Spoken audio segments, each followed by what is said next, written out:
Ladies and gentlemen, welcome to Azeroth Daily for the 17th or 18th, depending on where you are, or Feb 2011. My name is TotalBiscuit, bringing you your daily dose of WoW news and comment. In the headlines today, there's been yet another post on the subject of account security. Yes, you! Because you don't listen! Why do you not listen? Why do you keep getting yourselves hacked? Or whatever the case, there is a bunch of information if you have any doubts whatsoever about your security. And as far as I'm concerned, even if you don't, please go and read this, for the love of God. Seriously, if people were not getting hacked, then all that gold selling spam and stuff like that wouldn't be anywhere near as prevalent, because where do you think that money comes from, folks? Yes, it comes from hacked accounts, so please, please, please, please, please go and read it.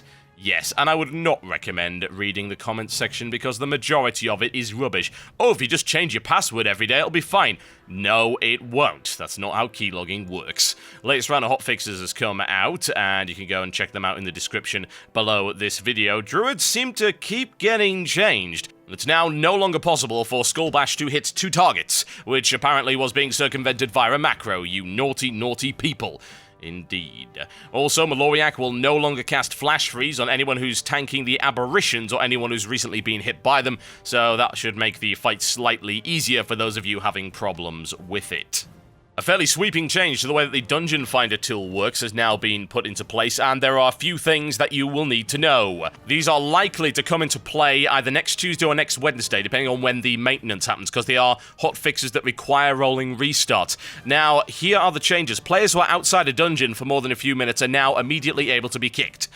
Also, if you're queuing for a dungeon with a group as a tank or healer, and the tank or healer drops the group or is kicked soon after joining, those that queued with them will also be removed from the dungeon. And that is designed to stop people basically selling queues by queuing up and then leaving and nonsense like that. And yeah, I can understand why that would be a bad thing. However, if 3 or more players group queue with each other, it's going to require an additional vote for them to kick anyone who did not group queue with them. That's going to end up being particularly problematic, because that means if you queue with more than one person, you are effectively immune to being kicked if the rest of your group consists of a group that also queued. So if you've got a queue of 3 and a queue of 2 that go into one dungeon, then that queue of 2, assuming that the other guy who is supposed to be your friend doesn't vote with the group of 3, they're not going to be able to get rid of you. That's bad. That's incredibly bad, and I'm very, very glad to be in a guild so I wouldn't have to deal with any of this nonsense. It doesn't end there, however, because if a group of 4 kicks one person and those 4 all grouped and queued together, then they're all going to receive a much more severe penalty in their ability to initiate future kicks. So in other words, they can't just keep kicking people out of the dungeon. Now, that to me could be a bit problematic. I don't know how severe that penalty of time actually is.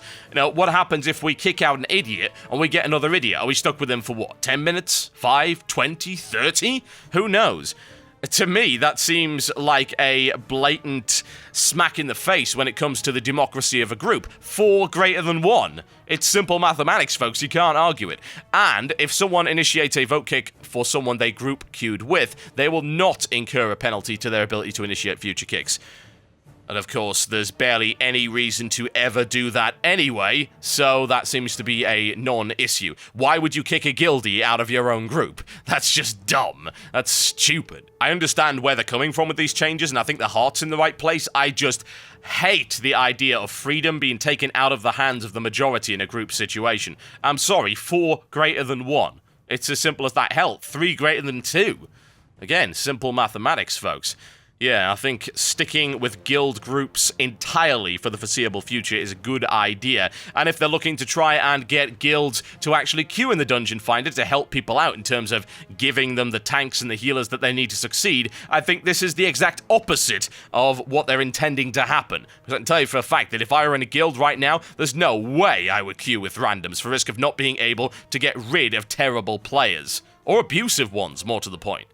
And with that, it's time for your Daily Blues. There are a large number of healer changes incoming, and Nethera has basically announced them, and these should be coming in with the next set of restarts. Perhaps the most drastic change, which has a lot of disciplined priests up in arms, is the fact that the cost of Power Word Shield is being increased by 33%. Apparently it was being used far, far too often and is not supposed to be the main spell, as opposed to, oh, I don't know, healing. Yes, so that's a bit of a problem. Now, Holy Priests are getting some mana savings in the body and soul talent to allow them to continue to use this ability, since obviously it's more efficient for Discipline Priests. But the idea is that they just don't want you to keep spamming it, but they would like it to be part of your toolbox as opposed to your main tool. Shamans are actually getting a buff as well, because their Shaman healing per second was apparently not as competitive as other healers, so they are increasing the purification for Restoration Shamans, that's their passive, by 10 to 25%. So that is fairly major. Also, Resto Druids and Resto Shaman are apparently lacking in the healing cooldown department, and they are looking to address that in a major content patch. So we could be seeing some new abilities for those two specs. There you go, folks. There's an awful lot of information in this thread. It's already 64 pages long, so I would highly recommend that you go and at least read the blue posts. There are an awful lot of them. I can't really show them all to you. You've seen a selection in the background right there, but please do go and read the blue posts. It is fairly important. I really hate DKs, who I can only imagine is a forum alt, post this wall of text in regards to having a direct conduit to the developers in order to provide feedback, because apparently it's all getting buried under pointless QQ and whining and flaming, etc. Now, Wryxian responds by saying there are actually an awful lot of problems with doing that, setting up a special forum, which is what the OP is suggesting. Like, for instance, the fact that if players knew that that was the forum they read, they just wouldn't bother posting anything worthwhile in any of the others, which is a little bit problematic, but no, they don't have any plans for a forum like that, and to be honest, it sounds like a fairly bad idea. Now, when it comes to the EU forums, I stopped posting there ages ago because I discovered it just wasn't even worth the hassle. The problem is that people just get offended over absolutely bloody everything. You cannot have a civilized discussion without somebody taking it personally, and then, of course, it all degenerates in a goddamn flame war. So, yeah, oh god, it's a mess. It really, really is. I just don't think there's anything that can be done, aside from maybe, taking off and nuking the entire site from orbit. Seems to be the only way to be sure these days. And with puppies. Oh, God. Asks, why are worgens tailless? Why is your post grammarless and punctuationless? Dear Lord. Anyway, Bashiok responds by saying the worgen were never actually supposed to have tails. They don't have tails in the lore, they just do not have tails. It's as simple as that. They're not the same as wolves. They are worgen. They're not werewolves. They are worgen. It's not the same thing. So, yeah, you don't have a tail, you're not getting a tail. We don't care if you want a tail, bloody furries. And with that, it's time for your daily grind. This is one of the 3 daily quests that you can pick up from the Lovers in the Air Festival ending in a couple of days' time, and this one involves throwing chocolates to players. So either they're looking to give everyone a certain type of diabetes, or indeed the chocolates are filled with poison. Which of these are likely? Probably both, considering it's the goblins. And remember, folks, that doing a couple of these dailies is a nice, easy way to get another achievement. Just get yourself 10 tickets, buy yourself 10 silver shafted arrows, and go and shoot 10 people with them in order to get the shafted achievement. That's one of the next easy, low-hanging fruit achievements you can get from that particular event. And with that, it's time for your weekly feature. It's actually a double feature this time around because we missed yesterday's show. I'm going to kick it off with the Court of Law. To tie up our set of lore pieces on the 5 new areas in World of Warcraft Cataclysm, we now finish off with the Twilight Highlands. The Twilight Highlands can be found east of the wetlands in the northeastern end of Khazad-dûm. It's one of the most contested areas in the history of Azeroth, changing hands many times over the course of the years. Not unsurprising, considering it's also the location of the ancient fortress of Grim Batol. To understand exactly why the area now known as the Twilight Highlands has been in such a state of flux, one must also analyse the history of Grim Batol itself. Grim Batol was first founded after the War of the Three Hammers, a civil war between the Bronzebeard, Dark Iron, and Wildhammer clans. The Wildhammers lost and founded a new kingdom deep within the mountain of Grim Batol. Years passed until the Dark Iron clan launched attacks on both Ironforge and Grim Batol in an effort to seize control of the entirety of the Khazad-dûm area. Modgud, who was the wife of Thurazan and a powerful dark sorceress, summoned dire shadows from the earth inside Grim Batol itself in an effort to crush the Wildhammer dwarves. Karadros, the leader of the Wildhammer clan, was eventually able to break the siege at the gates and slay Modgud.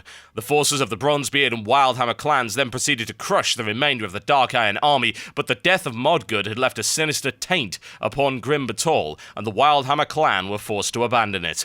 During the Second War, which was the time that Warcraft 2 set in, Grim Batol was used as a base of operations for the Horde, supporting both refinery operations and a dragon breeding program. Even after the defeat of the Horde and the supposed destruction of the Dark Portal, a force of orcs continued to keep control of Grimbatol thanks to the power of the dragons remaining there. A group of heroes led by the mage Ronin eventually managed to oust the orcs and free the red dragon Alexstrasza, who had been subjugated to the will of the Horde by the power of the Demon Soul artifact. The red dragonflight were left in control of Grimbatol until the Cataclysm struck, and the black dragonflight forced the red from the fortress. The Twilight's Hammer now use this area as a massive training hub for their forces, as well as the breeding of the sinister Twilight dragonflight. The command of Grimbatol is now overseen by General Umbrus. The Twilight Highlands are only named as such because of the presence of the Twilight's Hammer cult, and they have raised mighty fortresses including the Bastion of Twilight, which dominates the landscape. The area is difficult to invade, protected as it is by massive mountain peaks and treacherous waters where many a ship has run aground.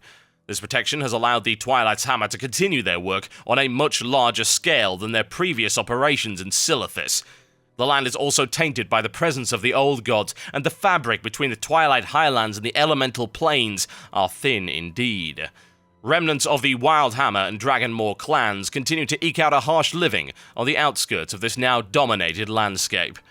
And with that, it's time for your second feature, folks. This is Mod Your WoW. We're going to be taking a look at 3 mods today that contain a variety of automation features that should hopefully make your life a little bit easier. The first of these is going to be Postal. Now, Postal has a wide variety of different features available to you, and is a mod designed to make your mail experience a little bit easier. So it's got various modules, one called Black Book, which allows you to track characters and gives you an easy way of replying to people that you often send messages to. There's also Carbon Copy, which will copy the entire contents of a mail. Do Not Want, which allows a clickable visual icon as to whether or not a mail will be returned or deleted on expiry. There's also Express, which gives you a bunch of shortcuts. Open All, which allows you to open all of your mails of a specific type, if you so desire, at once. Rake, which tells you how much money you've gained from opening mail, as well as the Select module, which adds checkboxes to the inbox with buttons for selective opening and returning and things like that. There's also Trade Block, which will block trades and guild charter signature invitations from players while you're at the mailbox,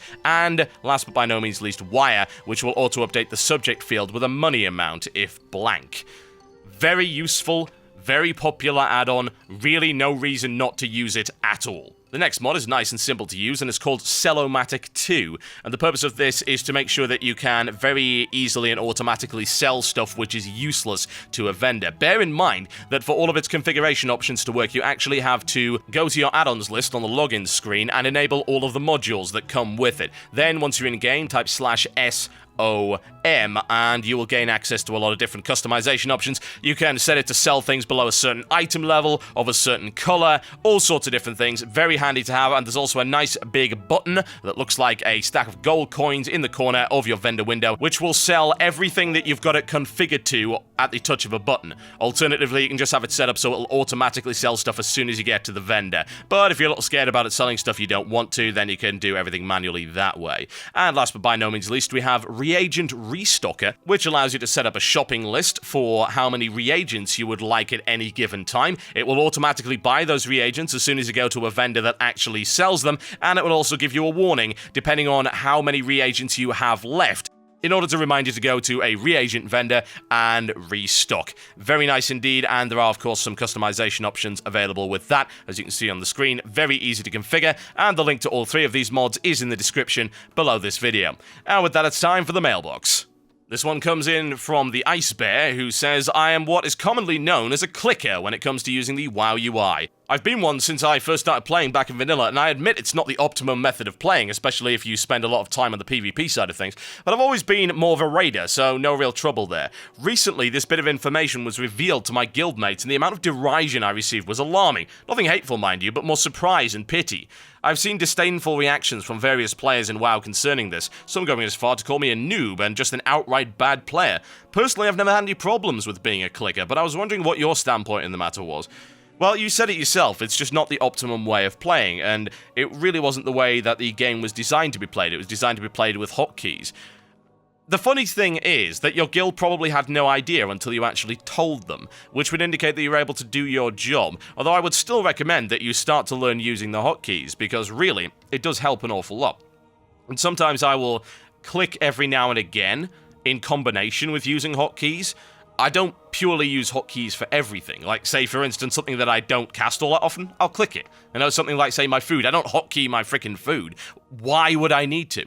But anything that I need to use in the middle of a fight that would cost me dearly if I didn't use it immediately and there was actually a delay there and it might indeed even wipe the raid, yeah, that's going to be hotkeyed. Because at the end of the day, pressing a hotkey is quicker than moving your mouse. And it also frees up your mouse for doing other things. That's the most critical thing. It allows you to angle your view in such a way that is helpful to situational awareness. I think that's maybe the most critical thing. If I need to move my camera around, then I don't want to have to rely on also clicking my abilities. I need to be hotkeying those, so I can then move my camera around as I'm casting and things like that. Keep an eye on things that are going on in raid encounters, like where's the fire? Where are those mobs? Where's that dangerous thing that might kill me, and so forth. So I don't think that you can really do modern raid encounters with a static view. I just don't think that's happening. So as a clicker, you won't be able to pan easily. So again, consider it.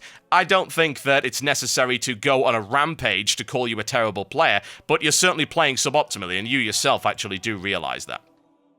This one comes in from Matthias, who says, straight to the point, add-ons such as Deadly, Boss Mod, Aura 3, Bigwigs, etc. provide players with critical information regarding boss encounters, perhaps too critical.